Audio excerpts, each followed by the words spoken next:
Hey, this is Rick Cassell from exercisesforinjuries.com. On the exercisesforinjuries.com Facebook fan page, I got a great question. What it was, what is the best exercise for subscapularis? Now, subscapularis ends up being one of the rotator cuff muscles.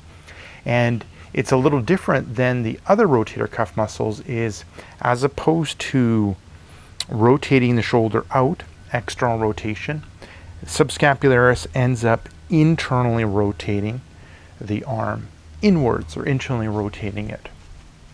So if you end up having some sort of rotator cuff injury, shoulder injury, you need to target all of the rotator cuff muscles, and a lot of times what people end up doing is they end up missing out on targeting subscapularis.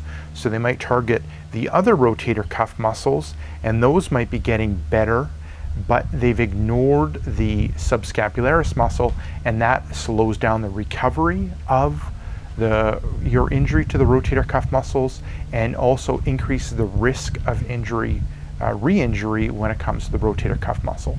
So I wanted to go through the best exercise when it comes to subscapularis, and that ends up being just a modification to the regular push-up, and the exercise ends up being called a push-up plus.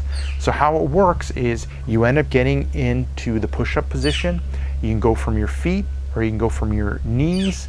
Going from your knees is a little bit easier, going from your toes a little bit harder, and what you're doing is you're in the end position of the push-up, and then you're going to go a little bit further, and you're going to kind of focus in on moving your body away from your hands. So let me show you from the knees.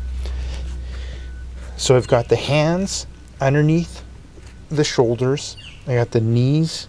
I'm coming from the knees, I'm in that push-up position, and what I'm going to do, and the rest of my body's in good alignment, and what I'm going to end up doing is just doing that plus part, that last little bit of the push-up. Back to the start, so I have tension on my shoulder blades and mid-back, and then I'm just doing that last little bit and back down. Last little bit and back down. Last little bit and back down. So that ends up being it. The speed that you're doing it, a nice controlled movement. So like 1 second up, hold for a second, and back down. Start off with 10 repetitions, then you can end up progressing to about 10 repetitions.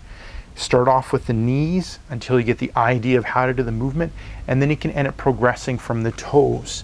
So just in like a regular push-up position, I'm square, I'm not collapsing through the mid-back, I'm not dropping the head, I'm in good alignment. A little plus, back to the start. A little plus, back to the start. A little plus, back to the start. So there you go. If you end up having any type of rotator cuff injury, make sure you target subscapularis when it comes to your recovery program and your prevention program. And if you're looking for the best exercise when it comes to subscapularis, give the push-up plus a go from the knees or from the toes. So there you go. This is Rick Cassell from exercisesforinjuries.com. Make sure to swing by exercisesforinjuries.com. Enter in your injury or pain. There's a good chance to have an article, video, or an interview that'll help you overcome your injury or pain. Second thing, if you're watching this on YouTube, head up above, hit subscribe. What that'll do is every couple days you'll end up getting a video like this where I talk about tips and tricks on overcoming your injury or pain. Lastly, head down below, hit like, and leave me a question or comment. So this is Rick Cassell from exercisesforinjuries.com saying take care and bye-bye.